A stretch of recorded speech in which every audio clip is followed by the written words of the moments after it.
ইন্দু, বৌরানী তো এখনো ফিরলো না। আপনি কেন এত রাতে উঠে এলেন মা?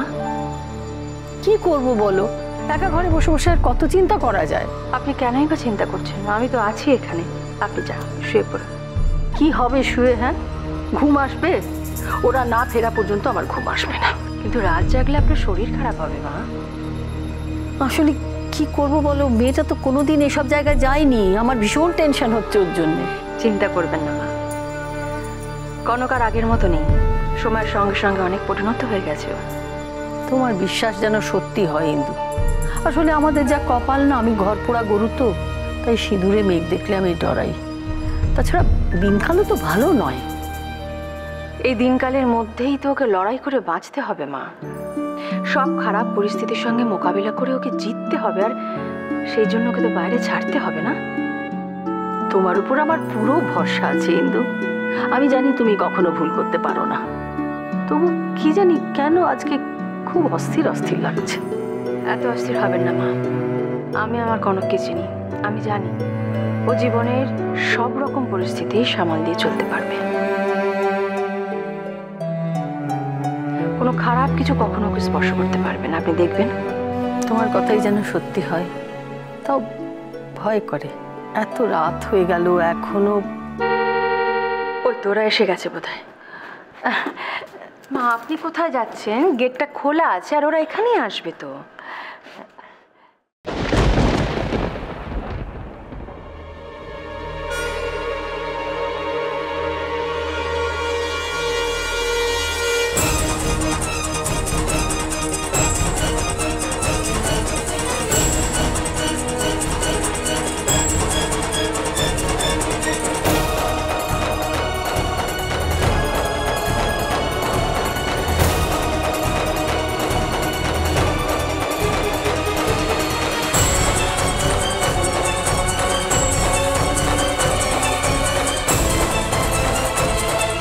তুমি আমার সাথে চলো।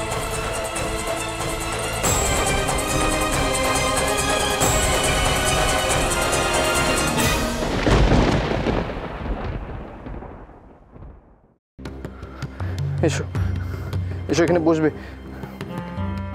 বসো এখানে, সাবধানে।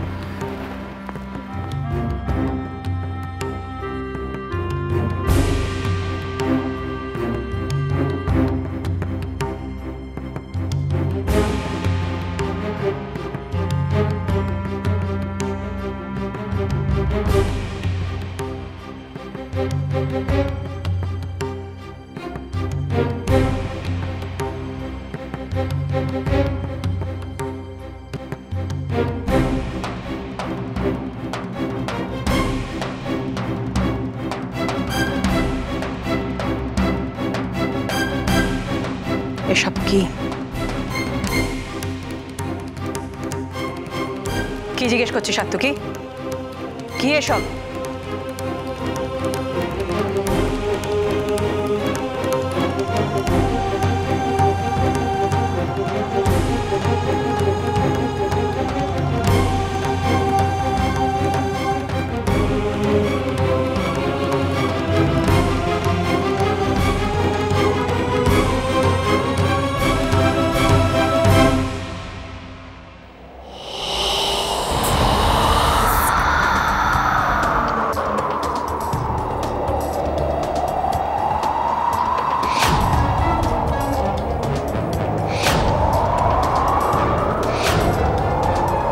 এবার চলবে খেলা।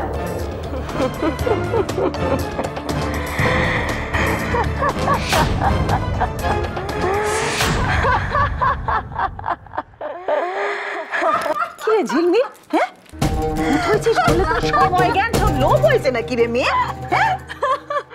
কেন মা, কি হয়েছে? কি হয়েছে মানে? মাঝরাতে কেউ এভাবে হাসে? বুকের ভেতরটা এখনো ডিপ ডিপ করছে আমার। মা কতদিন পরে আমি এরকম মন প্রাণ খুলে হাসতে পারছি। আরে বাবা, কেউ শুনে ফেলবে, সে খেয়াল আছে তোর?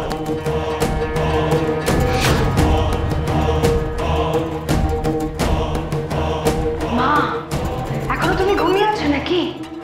ওঠো, জাগো। আমি আবার কি করলাম?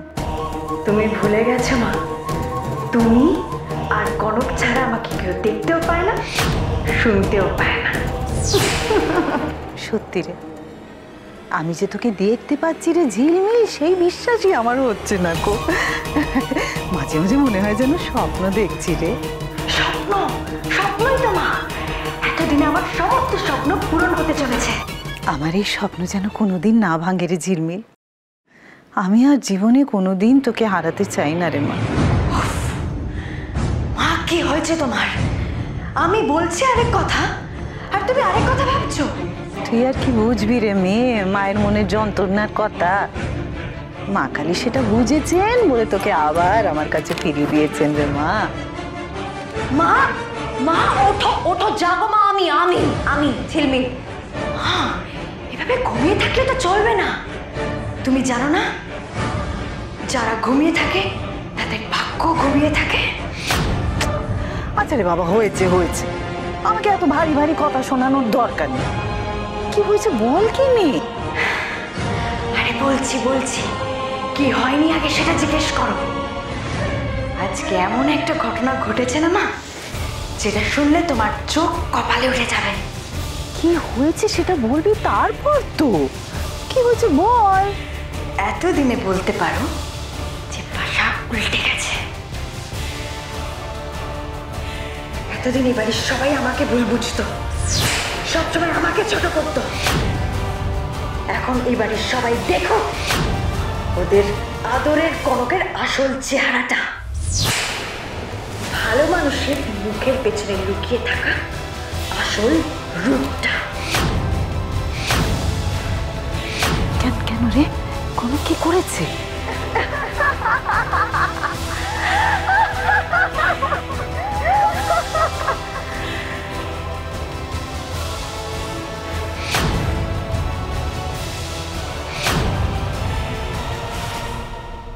কি বলছো তুমি নীল? ওরা ওখানেও পৌঁছে গেছে? শুধু পৌঁছেছে কি বলছেন গুরুমা? মিসেস চৌধুরীকে অপদস্থ করার হেন কোনো সুযোগ নেই যেটা ওরা ছেড়েছে। ওদের থেকে এটাই আশা করা যায়।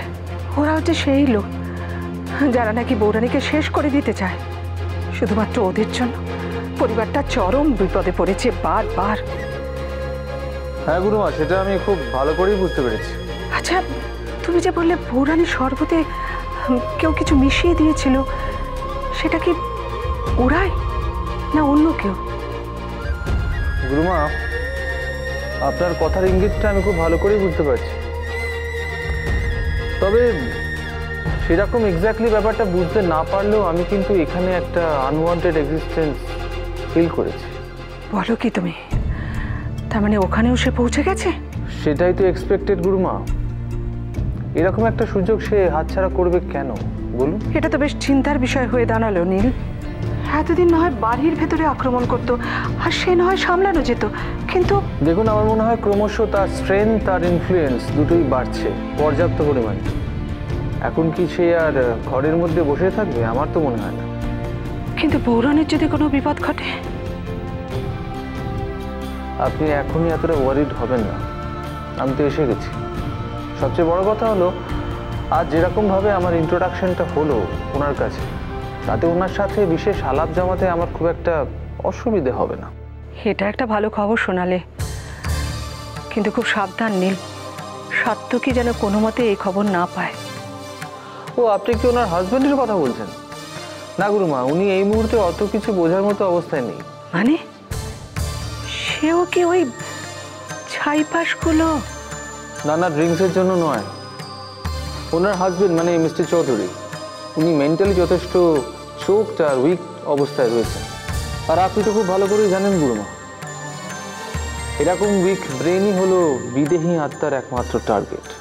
সাত্তকী যে ওর বশে চলে গেছে সেটা ওর বাড়ি থেকে আসার সময় আমি বুঝেছিলাম।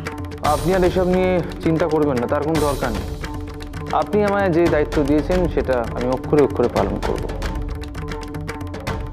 তুমি আমার একমাত্র ভরসা নীল। মেয়েটার কোনো ক্ষতি হলে আমি নিজেকে ক্ষমা করতে পারবো না। তুমি কবে থেকে আসল কাজে নামছো নীল? দেরি করাটা ঠিক হবে না গুরুমা। আমি কালই চৌধুরী বাড়িতে যাচ্ছি।